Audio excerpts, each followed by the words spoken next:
시청자 여러분 안녕하십니까? 오승철입니다. 제주 지역 집값, 땅값이 천정부지로 치솟고 있습니다. 서민들이 내 집은 고사하고 전셋집을 구하기도 힘든 상황입니다. 부동산 담보대출도 늘어서 제주 경제에 부담이 되고 있습니다. 오늘 시사진단에서는 부동산 시장을 점검하고 제주 지역 실정에 맞는 부동산 안정화 대책에 대해서 논의해 보겠습니다. 먼저 토론자를 소개해 드리겠습니다. 강경식 제주도의회 의원입니다. 안녕하십니까. 강창석 제주도 디자인 건축 지적과장입니다. 안녕하십니까. 정수연 제주대학교 경제학과 교수 나오셨습니다. 안녕하십니까. 이성용 제주발전연구원 연구위원입니다. 반갑습니다. 네, 바쁘실 텐데 시간 내주셔서 고맙습니다. 네, 서울이나 수도권은 아주 잠잠한데 제주 지역 부동산 시장은 막 펄펄 끓는 용광로 같습니다. 개별 공시지가, 개별 주택 가격이 1년 사이에 뭐 급등했는데 실거래가는 이보다 훨씬 비싸고요. 아파트 청약 경쟁률도 200대 1 넘어서기도 했는데 어떤 분들은 제주도 땅값, 집값이 미쳤다라고 표현하는 분들도 계시더라고요. 강 의원님, 제주 지역 부동산 경기 어떤가요? 정상적으로 보십니까? 예, 제가 보기에도 상당히 미쳤다고 할 정도로 제주도의 토지나 주택 가격 상승은 한차풀 내다볼 수 없을 정도로 가파른 상승세를 이어가고 있습니다. 공시지가 상승률만 보더라도 지난 5월 30일 국토교통부 자료에 따르면은 지금 전국 평균은 5.08% 상승을 했는데 제주의 경우는 27.27%, 약 전국의 5배 이상 상승을 했고요.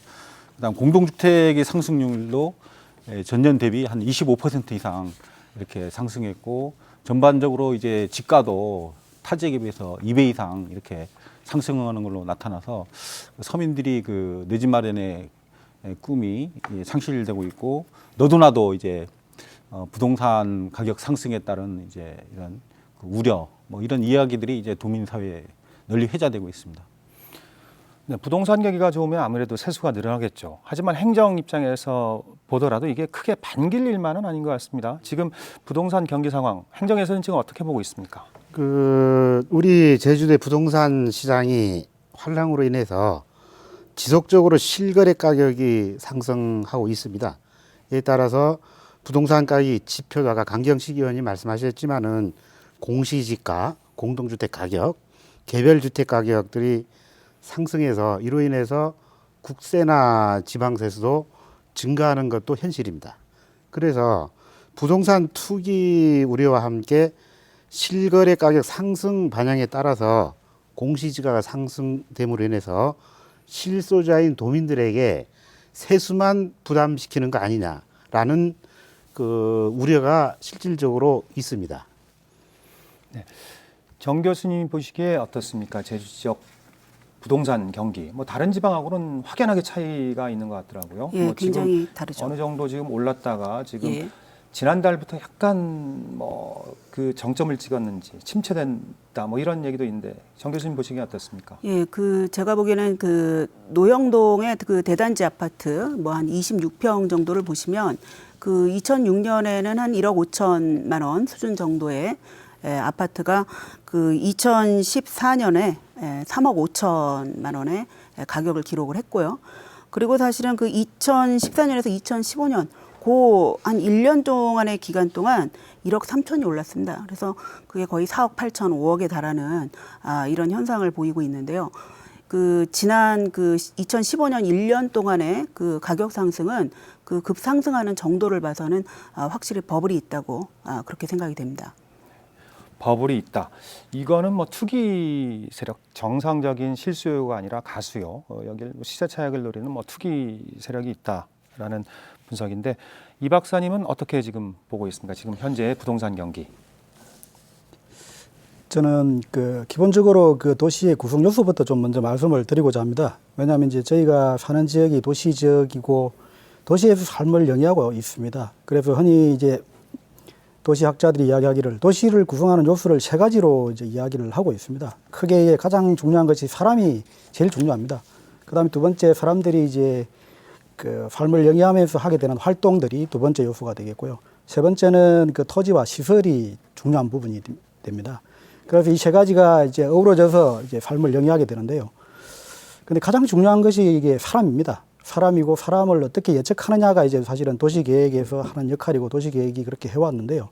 저희들이 그 상위계획이라든지 관련 계획상에서 예측된 내용들을 보면 현재의 현상들을 좀 가소평가한 그런 것들이 있습니다. 그래서 그걸 먼저 바로 잡아야 되는 겁니다. 그래, 거기에 맞춰서 주택이 공급되고 그다음에 그게 맞춰서 수요가 발생되고 그래서 공급과 수요를 일치시켜줘야 되는 부분이 있는데요.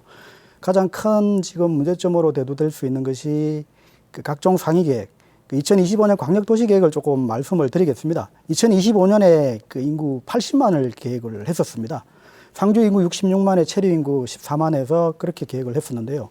그 이후에 국제자유도시 계획, 2차 국제자유도시 계획입니다. 2012년에서 2021년까지 계획하면서 2021년에 인구를 그 70만으로 상주 인구입니다. 상주 인구 70만으로 계획을 했었고요. 최근에 그 올해 초에 발표된 미래 비전에 의하면 80만에서 100만까지 이렇게 유지하는 걸로 되어 있습니다.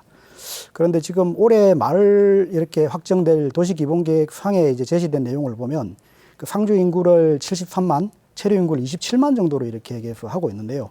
이건 2025년까지 해서 앞으로 10년간 이제 계획한 인구인데 제가 볼 때는 현재의 그 저희 제주의 어떤 트렌드라든지 그런 것들을 고려할 때 이걸 조금 80만 정도로 상향시켜야 되지 않느냐. 그래야만 지금 현재 가지고 있는 주택이라든지 그다음에 현재 오늘 논의되는 이 문제들을 해결할 수 있지 않느냐. 저는 좀 그렇게 생각을 하고 있습니다. 80만이라고 하면 그 상주 인구를 73만을 80만으로 말씀하시는 거죠? 예, 저는 상주 인구를 80만으로 좀 보는 것이 적절하지 않을까. 오히려 그 광역도시계획이라든가 제2차 그 국제자유도시 종합계획에 나왔던 것들 그리고 앞으로 지금 세우고 있는 토지 도시기본계획 여기상 수치도 너무 낮게 잡은 거 아니냐 이런 말씀이시죠? 예, 그렇습니다. 네, 알겠습니다. 그렇다고 하면 이것들도 조금 크게 잡고 계획을 세울 필요가 있다라고 정리할 수가 있겠는데 강 의원님 보시기에는 어떻습니까? 앞으로 그만큼 지금까지 원인하고 앞으로의 전망까지 좀 말씀해 주시죠. 예, 원인은 뭐 몇 가지로 분석을 할 수 있겠는데 우리가 이제 국제자유도시를 이제 추진하면서 그 민자 외자 유치를 통한 이제 관광 개발 이런 부분에 우리가 심려를 기울이다 보니까 2010여 년 정도부터 이제 특히 중국 자본을 중심으로 해서 많은 이제 제주에 외국 자본이 이제 들어왔습니다. 거기에는 특히 이제 투자진흥지구 제도라든가 부동산 투자 이민 제도라든가 이런 것들을 통해서 관광 개발이 이제 급격하게 활성화되는 그런 측면이 있었고 또 하나는 이제 우리가 이제 산업 사회를 이제 가다 보니까 이 국민들이 상당히 그 어떤 산업 사회에 따른 어떤 그 정서적인 문제라든가 여러 가지 갈등 문제 이런 것들 때문에 귀농하는 그런 그 사람들이 상당히 많아지고 또 제주가 올레길 같은 것도 띄고 하면서 이제 상당히 제주의 자연 경관이 아름다워서 이쪽으로 좀 들어오는 그런 이주 인구가 이제 상당히 늘어났고 그다음 세 번째로는 이제 이런 실제적인 그 수요와 더불어서 이제 도민들도 그리고 또 이제 육지 지방에서도 이제 어떤 투기 과열 양상까지 보이면서 이제 그런 투기 세력까지 결부가 됐고 또 특히 최근에는 이제 제2공항이 또 들어선다는 그 계획이 발표되고 이렇게 하면서 복합적으로 이런 그 부동산이라든가 주택 경기가 이제 과열되는 그런 양상을 보이고 있는데 가장 크게는 이제 이런 부분이 됐을 때 어떻든 이제 수요가 어느 정도 물론 110%가 넘는 이제 주택 보급률을 보이지만 실소유는 이제 한 56% 정도의 이게 수요를 보이고 있기 때문에 이런 그 주택 공급을 서민이라든가 중산층들이 이제 어떤 양질의 어떤 그런 주택 공급이 그 이루어지면서 어떤 투기를 억제하는 그런 제도도 또 있어야 되겠고 법이나 뭐 어떤 조례를 통해서도 이런 어떤 과열 양상을 좀 막지 않으면 앞으로 이제 제주가 당장은 이렇게 뭐 호황이 되고 뭐 경기가 활성화되는 것 같지만 여러 가지 버블 현상이라든가 또 여러 가지 그 문제들이 드러났을 경우에는 제주가 좀 걷잡을 수 없는 그런 현상으로 갈 수 있기 때문에 지금 나타나는 문제점들을 그 해결하기 위한 어떤 정책적 노력을 지금 시급하게 기울여야 될 때가 아닌가 그렇게 생각합니다. 예. 뭐 일단 원인하고 우려되는 점 조금 말씀해 주셨는데 행정에서 보시기에 원인하고 우려되는 점 이 앞으로 원인을 알아야 앞으로 대책을 또 세울 수 있지 않겠습니까? 그 현재 우리 도의 부동산 과열 주 원인을 일단 살펴보면 첫 번째로 어떤 노형 이지구, 또 영어교육도시, 신화역사공원, 서귀포 혁신도시 등의 대규모 개발 사업 시행으로 인해서 여러 가지 적은 개발 호재가 이렇게 이루어지고, 두 번째는 기농기촌 등 지속적인 인구 유입입니다. 또 신축용 신축 농업용 목적 부동산 규모가 증가했고, 세 번째는 정부의 지속적인 저금리 정책으로 해서 유동 자금이 도외에서 투자하지 못하는 것들이 우리 제주도에 좀 유입됐다고 볼 수가 있고, 마지막으로는 이 개발 수요 중에서 제2공항 입지 선정에 따라서 부동산 어떤 투자 기대 상승에 따른 수요 증가로 이렇게 저희 행정에서는 이렇게 파악을 하고 있습니다. 네. 현실적인 부분들을 말씀해 주셨고, 근데 저희도 우려가 되는 부분이 그 최근에 분양을 했었던 꿈에 그린 아파트인 경우에는 뭐 경쟁률이 200대 1 넘었지 않습니까? 사실 여기 그리고 다른 지방에 있는 그 사람들까지 청약에 많이 가담을 했고, 이것들은 실수요보다는 가수요가 여기뿐만 아니라 일반적인 제주도 부동산에 많은 게 아닌가라는 우려가 좀 있습니다. 정 교수님 보시기에 어떻습니까? 예, 뭐 제가 보기에도 굉장히 그 기현상이라고 할 정도로 이번 청약 열기가 굉장히 과열됐었고요. 뭐 앞서 말씀하신 것처럼 지금 뭐 저금리 기조가 계속 유지가 되면서 이제 투자처를 못 찾은 자금들이 그 제주도로 쏠리고 있는 게 확실합니다. 그리고 그게 상당한 많은 그 영향을 줬고요. 그런데 또 반면에 이 지금 이렇게 주택 공급이 부족하다라고 일반 도민들이 느끼는 상태에서는 사실은 그 투기 세력들이 오늘 사서 그 내일 팔아도 더 높은 값으로 내일 팔아도 당장 사겠다는 사람들이 이 줄을 서서 대기를 하고 있기 때문에 이걸 계속할 요인이 있는 거죠.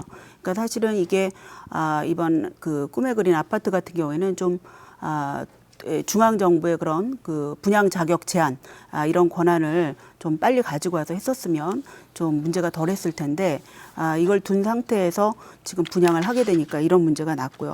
근데 또 그 218대 1이라는 그런 높은 숫자에는 가수요도 확실히 있지만 그것은 물론 분양 자격을 제한하거나 적발하고 처벌하는 걸로 막을 수 있지만 그 안에 내재되어 있는 실수요는 우리가 주목할 필요가 있습니다. 그 218대 1이라는 그 수많은 사람들 속에 분명히 그 아파트를 원하는 실수요자들이 있다는 거거든요. 그러니까 입지 조건 좋은 세대수가 굉장히 많은 그런 대단지 아파트, 나홀로 아파트가 아닌 그런 아파트에 대한 수요가 지금 제주도에 굉장히 많다는 겁니다.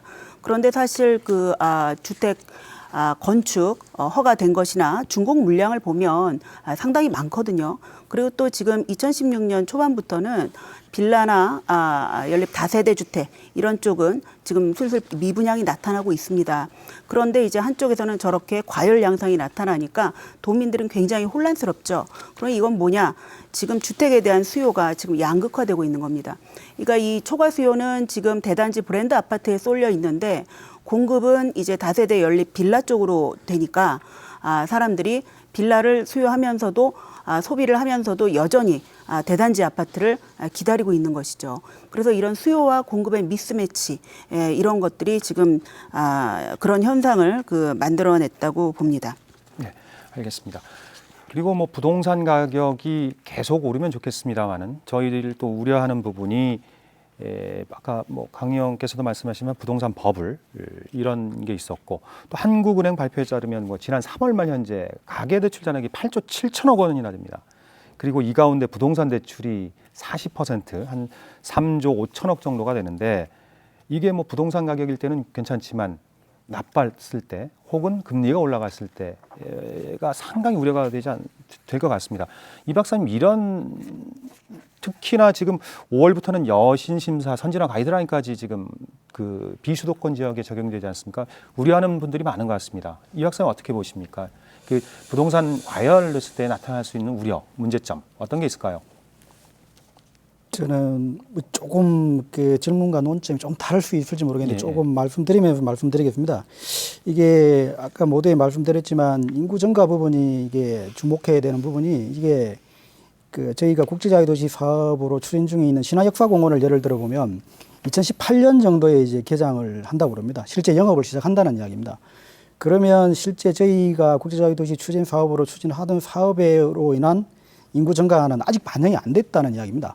그러면 이제 한 최소한 5년 아니면 10년 후까지의 증가를 고려해서 저희들이 이제 가봐야 되겠고요. 그래서 이제 물론 저도 그렇게 생각합니다. 이게 부동산이 현재 과열 상태로 있는 것은 보여집니다. 보여지긴 하지만 그렇다고 해서 이게 저희가 공공에서 개입할 수 있는 부분이 좀 한계가 있는 것 같습니다. 그래서 도에서 공공임대주택이라든지 여기 위주로 이렇게 하려고 하고 있는 것 같고, 그리고 민간 부분에 대한 것은 공공에서 일정 부분의 역할을 하면서 간접적으로 민간에서 이렇게 민간의 파급 효과를 미쳐서 안정화시키는 행태로 가야 된다고 저는 보여지고 있습니다. 그리고 이게 가장 저는 이제 또 우려하는 것이 이런 과열로 인해서 실제 제주로 오고 싶어 하고 살고자 하는 분들이 와서 살 수 없는 상황이 되는 것 같습니다. 특히 이제 주거비 부담 비용이라는 것이 있는데, 이게 각 가구별로 이렇게 부담할 수 있는 비용이 있을 겁니다. 있는데 그 비용 자체가 이제는 제주가 선택지로 이제 후보지로 충분히 작용을 할 수 있었는데 이제는 이제 제주가 그런 이제 후보지에서 빠져버릴 수도 있고, 그리고 제주가 좋아서 살려고 오셨는데 주거비 부담이 너무 이제 해서 다시 돌아가는 분도 실제 나타나고 있고, 그런 문제들까지 저희들이 이제 고민을 하면서 이게 주거복지 정책을 해야 되는 그런 좀 어려운 점이 있는 것 같습니다. 예. 예. 정 교수님 보시기에 우려되는 점 어떤 게 있을까요? 제가 보기에는 사실 이게 지금 어떻게 보면 부동산 가격 상승이라는 게 그 제주도의 인구 유입 때문이다라고 생각을 하는 분들도 계세요.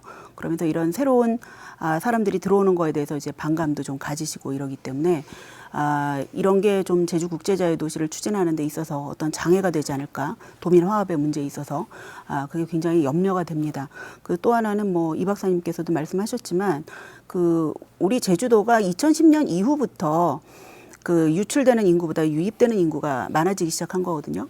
근데 2010년 당시에 그 주택 가격과 지금 현재 주택 가격을 비교하면 굉장히 높습니다. 그리고 또 PIR을 비교해봐도 서울은 가격이 떨어지기 때문에 PIR이 낮아지는 추세인데 이 제주도 같은 경우는 지금 상승하고 있거든요. 그래서 제가 걱정하는 것은 사실 2018년에는 인구 절벽이 온다라고 많은 사람들이 걱정들을 합니다.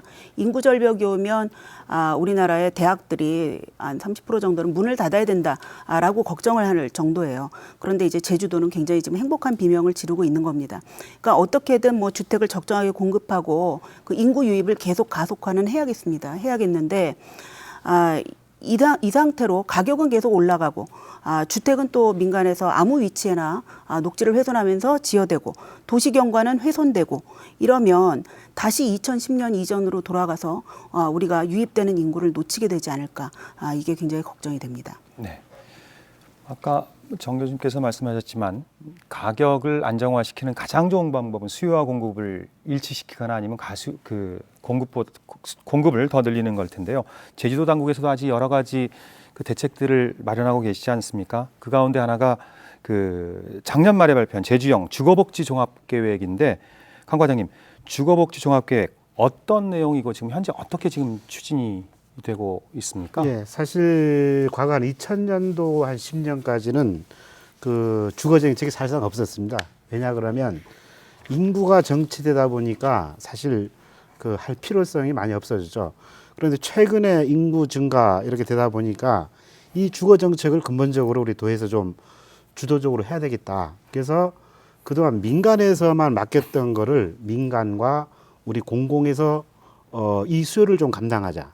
그래서 2025년까지 연간 한 10,000세대를 짓는 것을 목표로 해서 2025까지 10만 세대를 짓되, 그 중에 우리 공공에서 2만 세대하고 민간 임대에서 10,000세대에서 3만 세대를 목표로 저희들을 일단 양적으로 이렇게 추진을 하고 있습니다. 그리고 질적인 면에서 보면 지금 독신자라든가 신혼부부, 장년층, 또 분양 세대, 그 다음에 이제 1세대 이런 용으로 해서 행복주택도 이게 포함됐고, 그렇게 해서 이제 주도적으로 우리 그 도에서가 추진을 하고 있습니다. 작년 12월 30일에 발표를 해서 금년도에 현재 지금 약 한 4,500여 세대를 계획되고 있습니다. 실질적으로 지금 LH에서는 사마지구하고 서귀포 강정 택지개발지구에 한창 공사가 진행 중에 있습니다. 그리고 저희 도에서는 지금 제주시 서귀포시의 동지역에 국유지를 일제 조사를 해서 여기 한 2천여 세대분을 저희들 확보를 해서 현재 여기에 나타난 여러 가지 문제점들을 지금 개선을 하고 있고, 특히 아라지구에 지금 한 60여 세대는 개발공사에서 설계 중에 이렇게 있습니다. 그래서 저희들이 그 목표인 공공임대주택 2만 세대, 연간 2,005세대를 한 2년 지부는 사실상 지금 물량 확보를 해 있고, 앞으로 더 좋은 어떤 입지 여건들을 저희들이 계속 확보를 해서 이 계획에 차질 없이 저희들이 할 수 있도록 최선의 노력을 다하겠습니다. 네. 임대주택 3만 호를 포함해서 10만 호를 공급하겠다. 이와 함께 부동산 시장의 행정에서 적극 개입을 하고 공급도 어느 정도 그 책임을 지겠다. 이런 건데요. 이 박사님, 과연 행정이 이런 일에 적극적으로 나서는 거 어떻다고 보십니까? 실효성이 있을까요?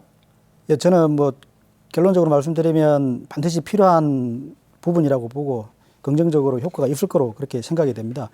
왜 그러냐면 지금 기존에 저희가 이제 공급에서 이렇게 수요가 들어가는 것이 아니다 보니까 수요에 의해서 개별적으로 들어가다 보니까 자연 녹지 지역 내에 이제 많이 이렇게 연립들이라든지 최근에 많이 생긴 것을 많이 보셨을 겁니다. 사실은 이제 그걸 개별 입지라고 이렇게 좀 표현하면 앞으로 행정에서 하고자 하는 것들, 그리고 이제 택지 개발해가지고 그건 이제 계획 개별이라고 이렇게 조금 표현을 하겠습니다. 근데 지금 현재 개별 입지로 해가지고 이렇게 들어가다 보니까 도시 기반 시설에 굉장히 문제가 생기고 있습니다. 당장 상수, 하수에 대한 그런 부담이 생기고 있는데요. 물론 이제 상수도나 하수도 시설 없이 들어가는 건 아닙니다. 그렇지만 이게 도시의 기반 시설이라는 것은 그 도로가 간선도로, 지선도로 형태로 이렇게 체계적으로 계획을 하듯이 상수간, 하수관로도 그런 식으로 계획이 되어야만 향후에 이제 관리 비용 자체가 절감이 되는데, 지금은 이제 수요가 생길 때마다 연결하는 형태로 가다 보니까 체계적인 관리라든지 향후에 이제 공공의 어떤 그 관리 영역으로 넘어왔을 때 이제 비용 부담이 굉장히 많이 증가될 수 있는 그런 이제 문제가 있고요. 그 다음에 또 어떤 문제가 있냐면 도시 공공 서비스 중에서 대중교통 노선, 그 다음에 그 소방, 그 다음에 119 뭐 이런 이제 문제들까지도 있습니다. 119 흔히 이제 많이 이용하시는 택배 문제도 있는 거고요. 이게 굉장히 이제 도시 관리 비용 자체가 증가되는 그런 이제 문제가 있고, 그렇기 때문에 이제 공공에서 모든 걸 그렇다고 이게 건설 시장 자체를 100% 통제할 수 없지만, 지금 그 임대주택 같은 경우는 한 4% 정도를 10% 정도 확대하겠다고 하고 계시고, 그런 것들이 이제 이루어짐으로써 공공에서 그런 역할을 하게 됨으로써 저소득층의 그 어떤 주거 불안정은 어느 정도 이제 해소될 거라고 그렇게 저는 생각이 되어집니다. 그래서 시작을 했기 때문에 5년, 10년 지속성을 가지고 좀 지속적으로 추진을 하고 지속적으로 어떻게 추진할 건지를 이제 계속 고민해 나가야 되는 그런 문제라고 저는 생각이 되어집니다. 네. 강 의원님께서 평가하시는 제주형 주거복지 종합계획 어떻게 예. 보십니까? 어쨌든 도에서 늦게나마 이제 어떤 그 서민들이라든가 우리 중산층들을 위해서 여러 가지 그 주택 공급 정책을 시작하게 된 것은 다행스럽게 생각합니다. 그런 10만 호에 그 이르는 그 막대한 그 주택을 공급하는 과정에서 어떻게 그 양질의 그 주택을 공급할 것인가, 그리고 또 그 주택은 어느 지역에 입지할 것인가, 이렇게 아주 세부적인 부분은 지금 상당히 우리가 이제 연구하고 검토하고 이렇게 해야 될 부분이 많습니다. 아까 우리 이 박사님께서 말씀하셨지만 지금 현재 이제 그 주택이 우죽순처럼 녹지 지역 같은 경우도 이제 계속 이제 주택이 지어지고 하면서 환경 훼손 문제가 이제 발생하고 있고, 또 원도심 같은 경우는 여러 가지 이제 도심 공동화로 인해서 여러 가지 문제점이 드러나고 있고, 또 이제 아라동이라든가 뭐 이도이동이라든가 그다음에 연동 노영 이쪽에는 또 도심 과밀화로 인해서 상당히 뭐 교통 체증이라든가 뭐 이 그 도심지의 어떤 그 쾌적한 도시 환경이 안 되고 있거든요. 이런 문제들 상당히 그 복합적으로 나타나고 있는 그런 문제들과 더불어서 이제 어떤 도시와 농촌 간의 어떤 균형 발전 문제, 여러 가지 부분들을 고려해 가지고 이 주택들을 또 지어야 되는데, 사실 그 공동주택의 경우도 특히 이제 저소득층이라든가 어르신들이라든가 이런 분들이 이제 특히 또 차량이 없는 분들이라든가 이런 분들이 또 많이 이제 그 소비될 부분이 공동주택인데, 또 공동주택을 뭐 이제 아주 동떨어진 읍면 지역에 설치를 한다거나 이제 건립을 할 경우 또 여러 가지 문제가 나타날 수 있고, 그래서 이 10만 호 건설 부분 이제 매년 이제 10,000호 이상 이런 건설 이런 계획은 상당히 좋은데, 이거에 따른 또 세부적으로 여러 가지 경관 문제라든가 또 제주의 전통이나 이런 것들을 또 살리는 문제, 쾌적한 문제, 또 학교 같은 경우도 지금 도심지에 이제 그 어떤 도시계획으로 인해 가지고 뭐 학교를 하루에 뭐 1년에 한 뭐 8개, 10개씩 늘렸는데 또 부족해서 또 짓고 이런 현상도 나타나고 있고, 아까 말씀하신 뭐 상하수도 문제, 여러 가지 부분들이 복합적으로 있기 때문에 이 주택 공급을 과연 어느 지역에 적절하게 하면서 양질의 어떤 공급을 해서 어떤 도민들의 서민층이라든가 중산층의 어떤 수요를 만족시키면서 또 부동산 가격까지도 안정화시키고, 이런 여러 가지 부분들을 한꺼번에 한다는 게 상당히 그 어려운 그런 과제이긴 하지만, 우리가 어떤 뭐 전문가라든가 어떤 도가 중심이 돼서 이런 정책들을 아주 세밀하게 좀 펼쳐 나가야 되지 않겠는가 생각하고 있습니다. 네. 물량으로는 10만 호 자체가 나와 있긴 하지만 과연 수요자들이 원하는 뭐 대단지 아파트라든가 이런 것들이 해야 어느 시장이 좀 가격이 좀 안정화되지 않겠습니까? 그런 것들을 조금 세밀하게 들여다봤을 때 제주형 주거복지 종합계획이 어느 정도 부동산 시장을 안정화시키는 데 도움이 될 거라고 보십니까, 정 교수님? 제 생각에는 이게 지금 사실 이번에 이렇게 시장이 과열화된 게 어쩌면 제주도에게는 하나의 기회일지도 모른다고 생각이 듭니다. 아마 이렇게 과열되지 않았더라면 언제 우리가 한번 이렇게 저소득층의 주택에 대해서 고민을 해봤겠나, 뭐 이런 생각이 들고요. 이런 건 정말 좋은 계기입니다. 그런데 우리가 명심해야 될 것은 저소득층의 임대주택이라는 것은 그 부동산 경기와 관계없이 항상 이루어져야 된다는 겁니다. 그래서 우리가 주거기본법이라는 말을 쓰는 것이고요. 이건 아주 기본이 되는 겁니다. 그렇기 때문에 부동산 경기와 상관없이 이건 계속 고민을 해야 되는 문제고요.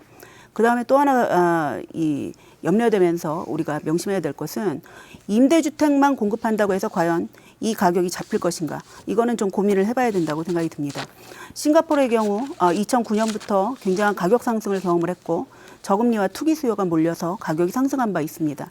그래서 2013년 싱가포르 정부가 쓴 정책은 쿨링 메저라고 해서 시장을 식히는 거예요. 시장을 안정화시키는 대책들로 나온 것들을 보면 뭐 우리나라에서도 지금 시행하고 있죠. 그 주택을 대출을 할 때 원금과 이자를 같이 상환하는 방식으로 규제를 실시했습니다. 그래서 그것이 예고되면서 2016년 상반기에 지금 주택 가격이 보합세 또는 정체 상태에 있는 거고요. 그런데 이 싱가포르하고 우리가 좀 다른 것은 뭐냐 하면 지금 이러한 대출 규제가 LTV나 이런 것들이 그 주택에만 지금 적용이 되고 있다는 겁니다. 사실은 토지에 대해서는 지금 이런 규제가 없어요. 그러니까 전과 달라진 게 없습니다. 그래서 지금 제주도의 부동산 시장이, 특히 토지 시장이 굉장히 위험한 상태입니다. 대출을 받으러 가보시면 알 거예요. 예, 주택에 대해서는 굉장히 고민스러운 얼굴을 하지만 대출 담당자가 토지에 대해서는 아주 흐뭇한 얼굴을 할 겁니다. 그래서 이런 식으로 되니 이게 토지와 주택은 연결돼 있는데 과연 이것을 잡을 수 있을까? 그게 첫 번째 염려가 되고요. 그럼에도 불구하고 그렇다고 해서 중앙에서 쓰는 정책을 제주도에만 따로 하자고 하기가 굉장히 어렵죠. 아마도 정부는 그렇게 한 이유가 어떤 산업용 토지, 기업들의 활동을 지원하기 위해서 아마도 토지는 그냥 뒀을 겁니다. 그런데 제주도에만 그걸 따로 적용할 수 없다는 게 문제고요. 그다음에는 이 안정화 정책이라는 것은 항상 임대주택과 분양주택에 대해서 동시에 공급 정책이 들어가야 되는데 지금 제주도의 정책의 이런 분양주택에 대한 고민이 약간 부족하지 않나. 그래서 이러한 것들을 좀 고민을 하셔서 해야 되지 않을까 싶습니다. 잘못하면 이게 이 가격을 만약에 못 잡으면 8년, 10년 동안 저소득층이 임대주택에 갇혀 있다가 나와 보니 나는 이제 임대주택에서 나와야 되는데 시장 가격은 지나치게 높아서 어디로도 돌아가지도 못하고 집을 사지도 못하고 이럴 수도 있거든요. 이게 굉장히 어려운 문제입니다. 네. 지금 뭐 공공에서 공급하는 임대주택은 큰 문제가 없겠습니다만 기업형 임대주택인 경우에는 수익성을 따지다 보니까 오히려 역효과가 날 수 있다라는 우려가 있는 것 같습니다. 뭐 이 박사님 이 부분에 대해서는 어떻습니까? 이번에도 다 반려되지 않았습니까?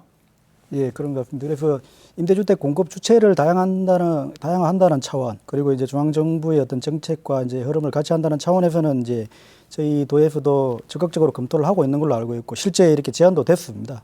근데 이제 그 제안된 계획 안에 보면 기존에 저희가 우려하고 있는 자연녹지 지역 내 잠식이라든지 난개발, 그리고 이제 저희들은 이제 좀 강하게 좀 컨트롤을 하고 싶고 이런데 그분들은 이제 그 고도를 완화를 요청한다든지 좀 그런 계획안들이 지금 들어오고 있습니다.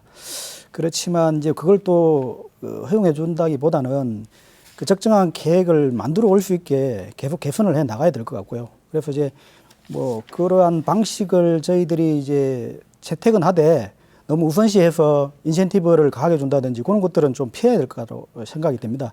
왜냐하면 이제 그 잘못 빚어지면 공공에서 오히려 이제 난개발을 이제 부추기는 뭐 그런 행태로 보여질 수도 있는 거고요. 그렇기 때문에 그런 것들은 바람직하지 않다고 보여지고요. 그리고 이제 기업의 임대주택이라든지 그런 쪽에 어떤 역할을 준다면 저는 좀 그걸 좀 제안 드리고 싶습니다. 지금 1인 가구가 전국에서도 굉장히 이제 전국 그 현상인데요. 굉장히 증가되었습니다. 제주의 1인 가구가요. 37.2%였습니다. 2014년 말 기준인데 1인 가구 비율이 그렇게 많다는 겁니다. 그 2인 가구까지 포함하면 한 50%가 넘고 있습니다. 그래서 저는 오히려 이제 1인 가구의 어떤 공급 부분을 기업형 임대주택 쪽에서 담당을 해주면 좋지 않을까. 그래서 이제 계획안이라든지 이런 것들을 가지고 이제 우리 도에 협의를 오게 되면 도에서 이제 가능하면 그쪽으로 좀 유도를 해주는 것은 어떨지 뭐 그렇게 좀 제안을 좀 드리고 싶습니다. 아파트뿐만 아니라 지금 택지를 대단위 아파트라든가 그다음에 일반 주택을 짓기 위해서 그다음에 난개발을 막기 위해서 택지를 개발하자라는 그런 의견, 그다음에 압력도 상당히 많이 들어오고 있지 않습니까? 이 부분에 대한 제주도의 방침은 어떤가요? 이 택지 개발은 사실 사마지구하고 서귀포 강정 택지 개발이 사실상 마무리됐습니다. 마무리돼서 2019년까지 여기에 주택 내지는 건물이 건립되면 택지가 사실상 없습니다. 그래서 지금 시점에서 어떤 미래 세대를 위한다든가 저희들 그 주택 공급 10만로 어떤 건립방에서는 이 택지 개발이 반드시 필요합니다. 그래서 저희 그 도에서는 금년 10월까지 지금 용역 진행 중에 있습니다. 어디에 어떤 규모로 어떻게 해야 될지 대부분 저희들이 지금 전문가를라든가 토론을 해보면 산마지구나 이렇게 좀 대단히 하는 것보다 우리 지역 실정에 맞는 거를 하자. 그러고 바둑판식으로 이렇게 하는 것보다 제주형으로 가자.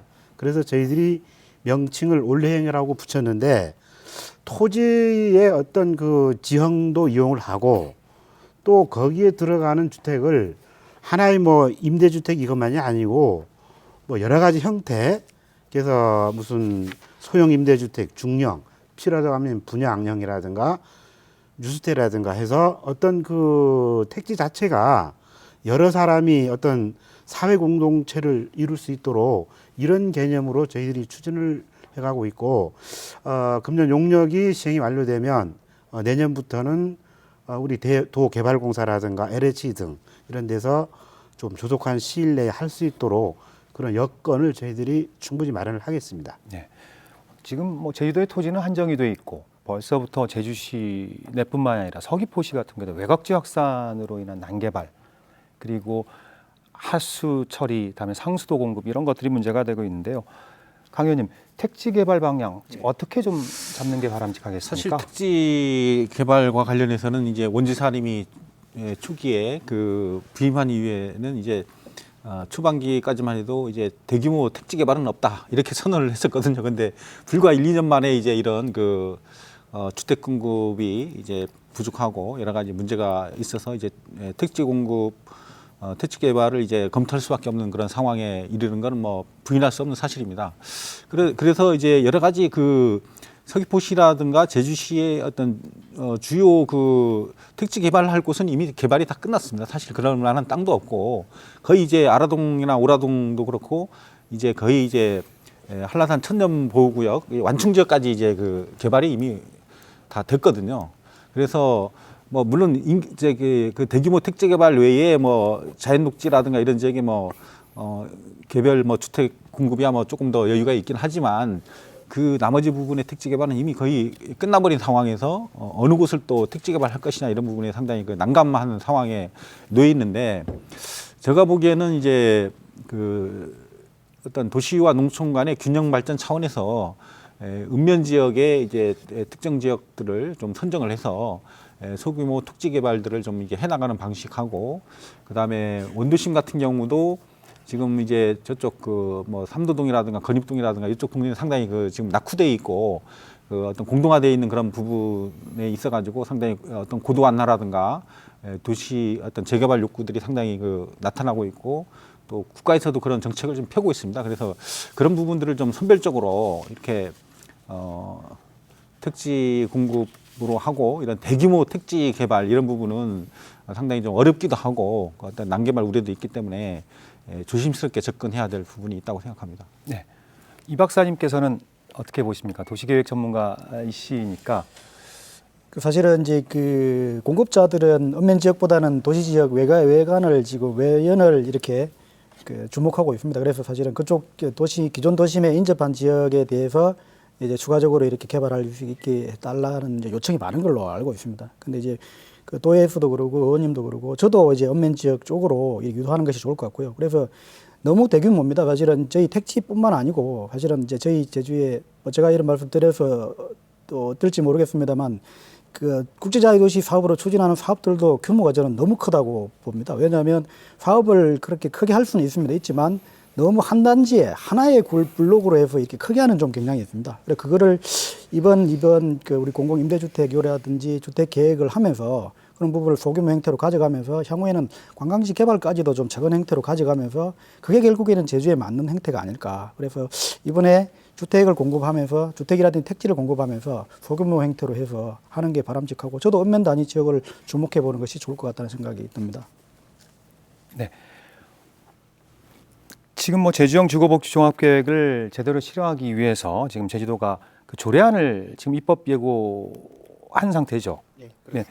그 주택 공급을 10만호하겠다라는 것 외에도 여러 가지 다른 방안들을 담고 있지 않습니까? 어떤 내용들인지 강 과장님께서 좀 설명을 해주시죠. 일단 주거종합 계획은 일단 계획, 집행 이렇게 하기 위해서는 제도적인 장치가 반드시 필요합니다. 그래서 작년 말에 주거기본법이 국가에서 제정된 이후에 그거에 따라서 우리 지방에서는 제주도 그 주거복지 조례를 지금 입법 예고된 상태인데 그 내용은 일단은 10년 단위로 해서 주거종합계획을 수립을 하고 그에 따라서 연도별 주거종합계획을 수립을 하자는 내용이고 다음에는 이 주거복지가 말 그대로도 주거약자에 대한 기준을 이렇게 마련을 했고 그다음에 주거복지 사업이 여러 가지가 있을 수 있는데 여기에 일정한 보조금을 지원할 수 있는 근거를 이렇게 이번에 마련을 했습니다. 또 그러고 실질적인 서민층에게 그 임대보증금 제도를 도입할 수 있는 근거를 마련했고 최종적으로는 이러한 여러 가지를 컨트롤할 수 있는 주거복지정보센터를 만들어서 이 주거복지센터에는 읍면, 행정시, 우리 도하고 어떤 정보 채널을 가동해서 여기에 여러 가지 주거복지를 할 겁니다. 그리고 저희들이 지금 부동산 그 투기대책본부를 강력하게 지금 시행하고 있는데 이 부동산 투기대책본부 중에서 땅값이라든가 집값에 대한 모니터링도 이 주거복지정보센터에서 해서 이런 땅값 문제하고 이런 주거 문제를 통틀어서 하는 주거복지정보센터를 두는 걸로 이렇게 마련해서 이제 입법 예고돼 있고 입법 예고가 끝나면 7월경에 우리 제주도 의회에 제출을 해서 또 의원님들과 토론을 거쳐서 최상위 조례를 만들 수 있도록 그렇게 해나가고 있습니다. 네. 10년마다 한 번씩 주거 분석을 해서 계획을 내놓겠다. 근데 뭐 10년이면 강산이 변한다고 하는데 제주도 같은 경우는 1, 2년마다 강산이 변하는 것 같습니다. 조금 너무 느슨한 게 아닌가라는 생각이 들긴 합니다만 제주형 주거복지 조례 안에서 보완해야 될 상황 정 교수님 어떤 게 있을까요?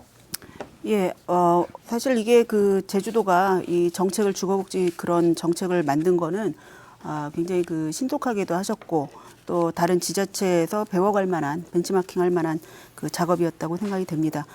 그런데 이제 아까 말씀드렸듯이 이제 분양주택에 대한 고민, 그런 공급에 대한 고민이 빠졌다는 거, 그게 좀 걱정이고, 그 다음에 또 임대주택의 퀄리티에 대한 것들, 이게 또 문제고, 그 다음에는 사실 저는 그렇게 생각합니다.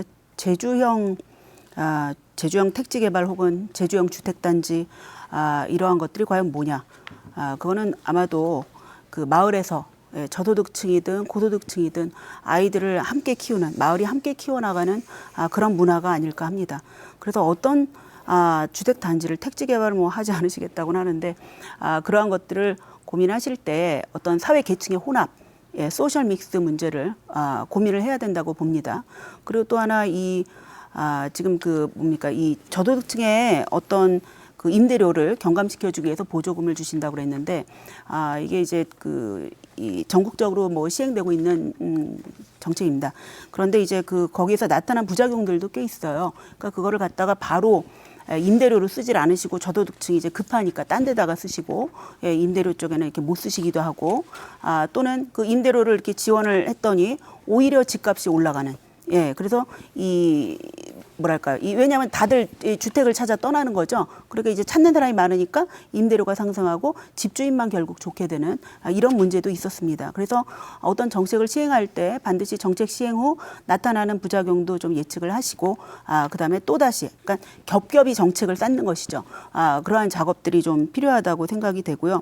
또 하나는 퀄리티 문제에 있어서는 어떤 제주도의 3개라고 하셨나요? 3개 LH랑 개발공사랑 뭐 JDC도 참여했다고 아까 그러시던데 그런 거에만 제한을 두지 마시고 좀 행복도시가 어떤 식으로 했는지를 좀 봤으면 좋겠어요. 행복도시는 정말로 그 주민들을 위해서 모든 정책을 다 오픈했습니다.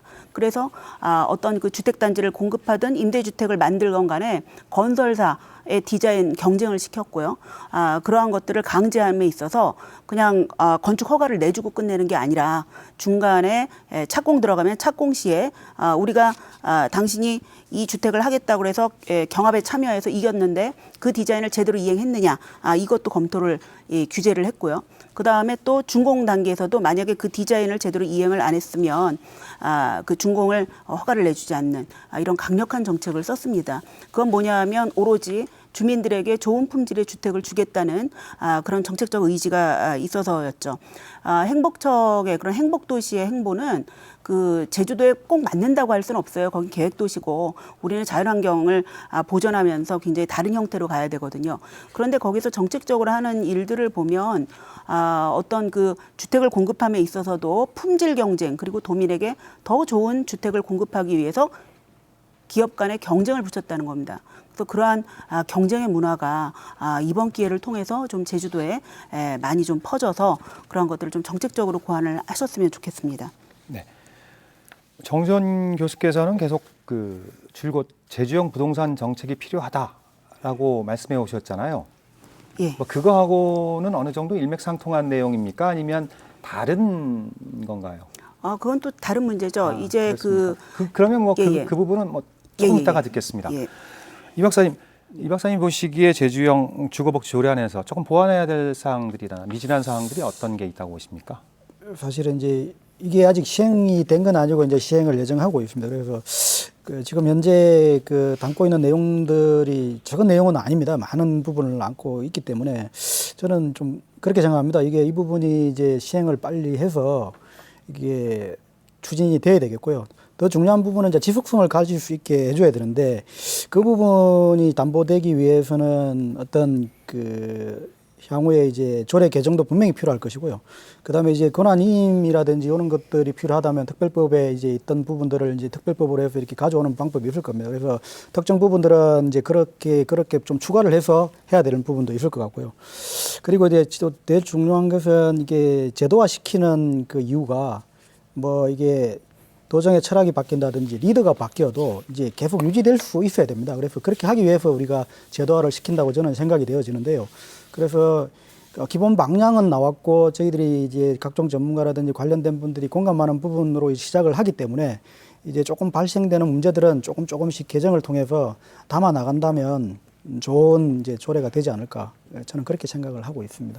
강 의원께서 사실 이제까지 이제 이 주택 정책은 국가 단위에서만 해왔거든요. 그러다가 이제 사실 주거기본법이 만들어지면서 자치단체의 의무를 둔 것은 상당히 다행스러운 일이라고 생각이 듭니다. 사실 우리 제주가 이제 이렇게 부동산 과열 양상을 보이는 거는 이제 서울이나 이제 대도시는 오히려 이제 부동산 경기가 이제 침체 상황이다 보니까 이제 어떤 부동산을 오히려 활성화시키는 방향으로 이제 법은 했는데 제주도는 오히려 거꾸로 이제 정 교수님도 예전부터 많은 말씀을 하셨는데 이제 기름을 불에다가 다시 끼얹는 그런 양상을 이제 끼친 거거든요. 그래서 이제 앞으로는 17개 그 광역시도가 이제 어떤 자치단체 차원에서 주택 정책을 수행을 하고 국가에서 좀 이제는 조금 보조적으로 이제 이런 정책을 펴는 게 사실 바람직한 것입니다. 그래서 이런 부분들을 지방으로 어느 정도 권한을 주고 어떤 정책을 추진할 수 있도록 이제 법을 만든 건 상당히 바람직스럽고, 그에 따라서 발빠르게 이제 어떤 조례 준비를 한 것은 이제 다행스러운 일이라고 생각이 드는데, 지금 제가 좀 아까 정 교수님 많이 말씀하셨기 때문에 이제 보완적으로 좀 말씀드리고 싶은 거는 어떤 여러 가지 주거와 관련된 기본 정책을 펴는 부분이 있지만 법률에 따른 그거 외의 부분에서 특히 이제 주거 복지적 개념 이런 부분들 같은 경우는 이제 또 타 법률의 장애인이라든가 뭐 이 저소득층이라든가 뭐 이런 그 대상자들에 따른 여러 가지 주거 복지 정책을 시행하는 그 법이라든가 이런 부분들이 따로 있거든요. 이런 부분들을 또 어떻게 해나갈 것인가, 이런 부분들은 지금 조례 광범위하게 담기는 또 어려운 그런 부분이 있어서 주거 기본법에 충실한 어떤 조례를 이제 잘 만들어갈 필요가 있다고 생각이 됩니다. 어떤 그런 차원이 문제 하나하고, 또 하나는 저는 이제 이런 그 주택 정책이나 이런 주거 정책을 이제 지방에서 한다 하더라도 국가가 너무 제가 보기에는 이제까지 이제 어떤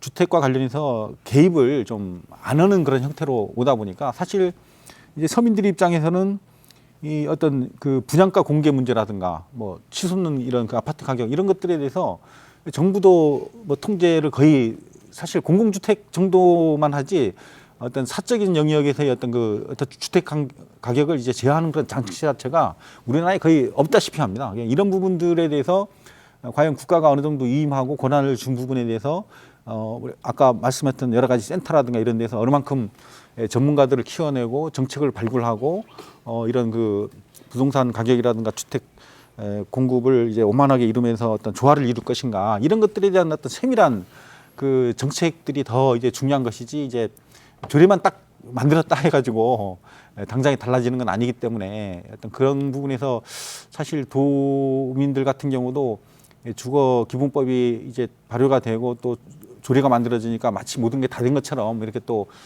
지나치게 또 기대를 했다가 실망할 수도 있기 때문에 우리가 이제 노력의 어떤 시발점으로 이렇게 바라봐야 되고, 저희들도 이제 의회에서 여러 가지 좀 심도 깊은 논의를 통해서 좀 이번 그 기본 조례가 잘 만들어질 수 있도록 노력을 하겠습니다. 예.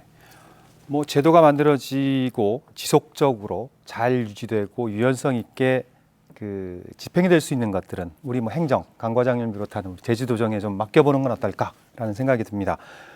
뭐 모든 분들이 말씀하셨지만 부동산 과열의 원인을 또 한 가지로 딱 단정짓기도 쉽지 않고, 이걸 뭐 주택 공급을 늘리고 투기 세력을 차단한다고 해서 부동산 가격을 바로 잡을 수 있는 것도 아니고, 특히나 제주 같은 경우에는 그 수도권이나 다른 지방하고 달라서 정부의 정책이 오히려 혼란시키는 면도 있는 것 같습니다.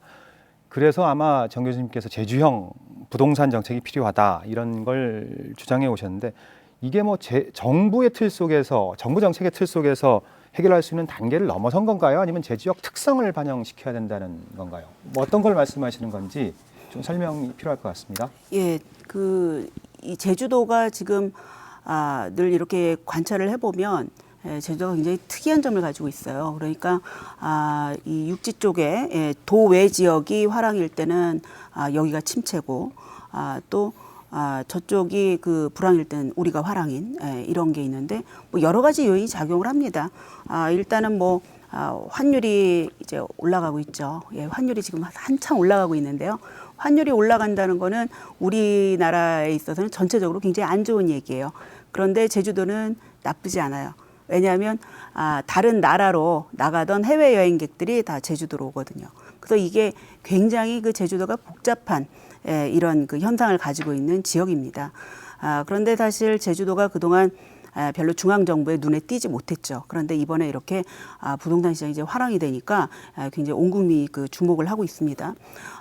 뭐 경제학적으로는 이런 현상을 디커플링 현상이라고 그래요. 그러니까 비동조화 현상. 다른 그 육지부의 경기와 전혀 다른 이런 모습을 보입니다. 그러니까 이게 이런 경우에는 정말 중앙정부의 정책이 이 지역에는 상당히 독이 됩니다. 근데 그렇다고 해서 꼭 그 이유만으로 이런 어떤 자체적인 그 정책 수립하는 권한을 가져오자 이건 아닙니다. 사실은 이거는 이미 지방자치제도가 실시된 그때부터 가지고 왔었어야 되는 거예요.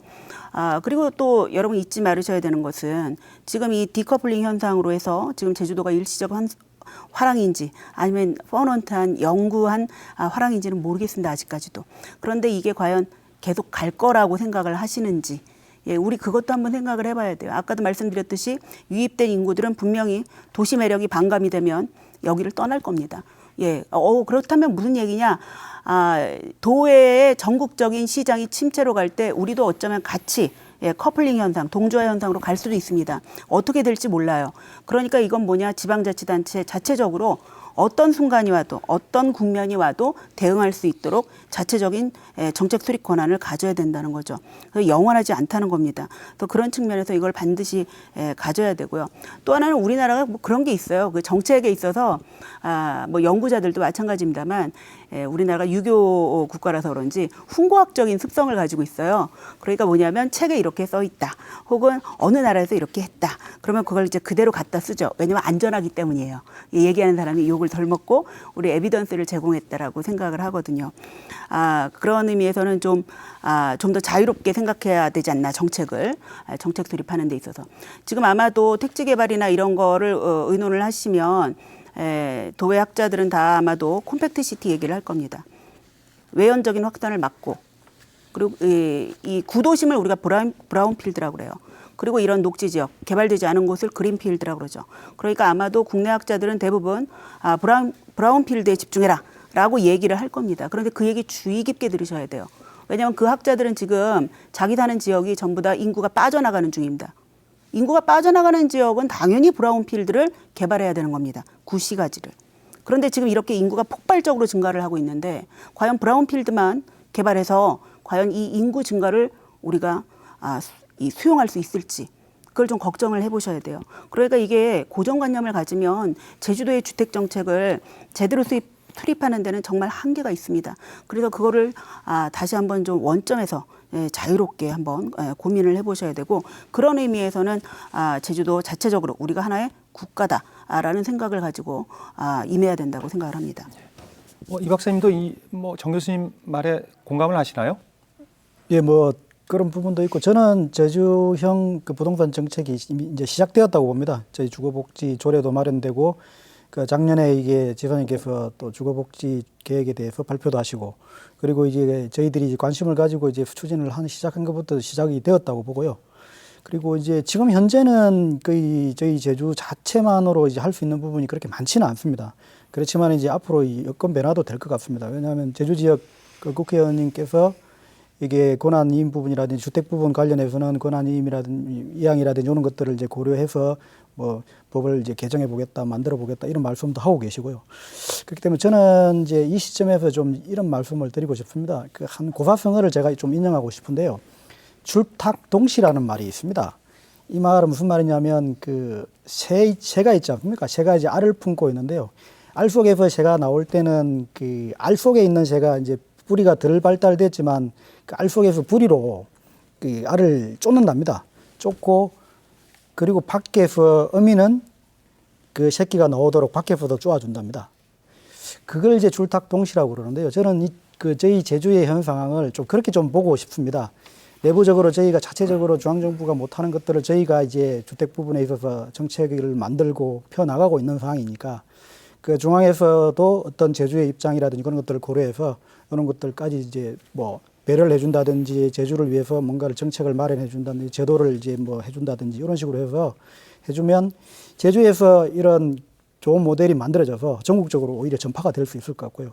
뭐 그렇게 해서 되면 좋을 것 같고 그래서 저는 이미 제주형 주택 정책은 시작되었다 그렇게 좀 생각을 하고 있습니다. 예. 저는 그 제주형 주택 정책을 이제 수립해서 추진해 나가는 그런 것을 이야기하기 이전에 어떤 제주의 어떤 앞으로의 어떤 미래 비전과 방향을 어떻게 잡을 것인가 이런 부분에서 상당히 아까 우리 정 교수님도 말씀이 계셨지만 그 제주가 올레길이 좋고 또 기촌 기농해서 정말 흙과 함께 자연과 함께 살고 싶은 이제 많은 이주객들이 이제 제주에 왔습니다. 근데 이제 너무 개발이 이제 난가버리 되고 교통체증이 되고 또 빌딩 숲이 들어서고 이렇게 하면 원래 제주도 오고자 했던 목적이 사라지는 거예요. 그래서 떠날 수도 있고, 그래서 우리가 아까 우리 이 박사님도 말씀 계셨지만 어떤 적정 인구라든가 제주도가 어떤 지속 가능한 발전을 위해서 어느 수준에서 어느 정도 인구에서 어느 정도 자연 경관을 보존하면서 이제 어떤 도시 인구 유입이라든가 어떤 주택 정책을 펼 것인가, 이런 큰 부분에서의 어떤 제주의 어떤 미래와 어떤 비전을 봐야 됩니다. 제주는 사실 많은 관광객들이 오는 거는 이제 유네스코 3관왕이라는 어떤 자연 환경의 어떤 그 중요한 가치를 특히 이제 매력을 느껴서 오고, 또 제주도민도 그런 요인 때문에 이제 사는 그런 분들이 많거든요. 근데 이런 부분들이 아주 이제 난개발이라든가 도시개발로 인해서 이게 망가져 버리면 과연 이제 제주의 미래가 있겠느냐, 이런 차원에서 여러 가지 경관 문제들, 그리고 어떤 제주도의 어떤 총량 문제들, 이런 것들을 고민을 해서 주택 공급 정책이라든가 제주형 어떤 주거복지 정책을 펴야 된다. 그렇지 않고 지금 뭐 수요가 많고 이제 뭐 집이 없어서 아우성이고 그렇기 때문에 이제 우후죽순식으로 또 난개발 방식으로 이제 주택 공급이라든가 이런 것들을 너무 많이 과다하게 또 했을 경우에는 또 제주도 전체 부분에서 악영향을 끼치는 그런 부분이 될 수 있기 때문에 그런 어떤 철학적인 이런 고민도 함께 하면서 주거복지 정책을 펴야 된다, 이렇게 생각합니다. 네. 네. 제가 그 의원님 말씀에 약간 조금 그 보충 설명이 될까 좀 말씀을 좀 드리고 싶습니다. 그래서 아까 제가 모두에 80만이라고 말씀드렸던 이유가, 저희가 한 향후 10년 80만 정도로 이렇게 보는 것이 좋겠다고 말씀드린 이유가, 기존의 이제 도시 기반 시설이라든지 이제 그런 것들을 고려했을 때 이제 자료도 찾아보고 좀 나름대로 분석을 해봤을 때 80만 정도면 기존의 도시 공간 구조를 이렇게 많이 크게 훼손하지 않는 범위 내에서 가능할 수 있는 범위입니다. 그래서 이제 80만 정도로 지원드렸고요. 그 만약에 100만이라든지 만약에 저희가 110만 형태의 도시를 끌고 간다고 생각하면 그건 완전히 달라져야 됩니다. 지금 기존에 저희가 블록별로 고도 기준을 가지고 있는데요. 그것들도 완전히 이제 달라져야 되고, 그 다음에 기존의 생각했던 고도 이상으로 가게 되면 기반 시설에 대한 틀 자체를 완전히 다시 짜야 되는 상황이 생깁니다. 그렇기 때문에 이제 저는 그래서 한 80만 정도로 유지하면서, 그걸 이제 의원님 말씀하신 부분은 맞습니다. 경관이라든지 중산간에 대한 부분이라든지 그런 것들은 다 녹여 넣어야 되지만, 사실은 주택 정책 쪽에서 녹여 놓을 수 있는 부분도 한계는 있는 것 같습니다. 그렇지만 주택 정책이 사실은 제대로 가기 위해서는 경관이라든지 건축이라든지 같이 공조를 해야만, 도시 계획까지 같이 해서 말씀드리겠습니다만 같이 공조가 되어야 된다고 생각이 되어집니다. 그래서 저는 80만 정도는 적절하지 않겠냐, 그렇게 좀 생각이 되어집니다. 네. 지금 뭐 위성곤 국회의원이 지금 아파트 분양가를 관리할 수 있는 내용의 제주특별법 개정안을 지금 대표 발의했습니다. 뭐 지금 제주도에서도 그 부동산과 관련된 권한들을 이양을 받겠다라는 추진을 지금 하고 계시지 않습니까? 이것 외에도 어떻습니까? 그 앞서 그 말씀드린 이 주거 공급 어떤 계획이 성패 여부는 부동산 안정화입니다. 안정화인데 공공에서 하는 우리 공공임대주택은 이 계획에 따라서 지속적으로 하는데, 민간 분야에서는 어떤 시장 경제에 따라서 움직여야 되는 것은 기본인데, 그렇다고 해서 어떤 높은 아파트 가격을 형성하면은 이거는 오히려 역효과가 난다. 그래서 저희들이 그 주장하는 게 이 분양가 상한제하고 전매 제한을 지금 중앙정부의 권한을 갖고 있는 것을 우리 제주도에는 좀 달라는 건데, 현재 지금 이 분양가 상한제가 공공택지 말고는 민간택지는 적용을 못하고 있습니다. 전매 제한도 마찬가지입니다. 그래서 이 분양가 상한제하고 전매 제한을 우리 지방정부가 주면 저희들은 이걸 전매 제한이나 분양가 상한제를 마구 이렇게 쓰는 게 아니고, 어떤 과열된 지구라든가 또 특별하게 어떤 그 상한이 좀 필요하다 하는 지역에 한해서 저희들이 그 운영을 할 것인데, 그동안 이제 정부에서는 모든 게 규제 완화다, 규제 완화해서 전혀 저희들이 주지를 않고 있어요. 이번에 우리 특별법이 만약에 개정이 된다고 하면 이 부동산 안정화 정책에 상당한 효과가 있다. 그래서 주거 정책을 펴는데도 좋고, 또 서민의 어떤 주거 그 문제를 획기적으로 할 수 있는 제도라고 보여서 반드시 우리 지방 정부에 이양을 해주시면 그렇게 됐으면 좋겠습니다. 그 외에도 여러 가지 다른 권한들도 가져오실 계획이시죠? 이제 그 가장 핵심적인 것이 그 두 가지고, 예. 그 다음에 이제 여러 가지 다른 공공임대주택의 뭐 국비 지원이라든가 기금융자라든가 이런 것들은 기비 제도적으로 전부 그 지원을 해주도록 돼 있기 때문에 예. 이 핵심 사항만 저희들을 가지고 있다고 하면 어떤 부동산 안정화에 어떤 상당한 도움이 될 걸로 그렇게 보고 있습니다. 네, 잘 알겠습니다. 이 부동산 문제를 가지고도 진짜 밤새 토론해도 시간이 모자랄 것 같습니다. 벌써 준비된 시간이 다 됐습니다. 네, 오랜 시간 고맙습니다. 네, 입을 것, 먹을 것과 함께 살 곳은 생활의 기본 요소입니다. 소득은 제자리인데 집값, 땅값은 폭등하고 있습니다. 서민들의 한숨이 깊어질 수밖에 없습니다. 인구 유입과 경제 발전에 따른 일시적인 성장통으로 그칠지, 제주 경제의 발목을 잡을 뇌관이 될지, 제주 지역 실정에 맞는 부동산 대책이 절실한 시점입니다. 오늘 토론 마치겠습니다. 다음 시간에 뵙겠습니다.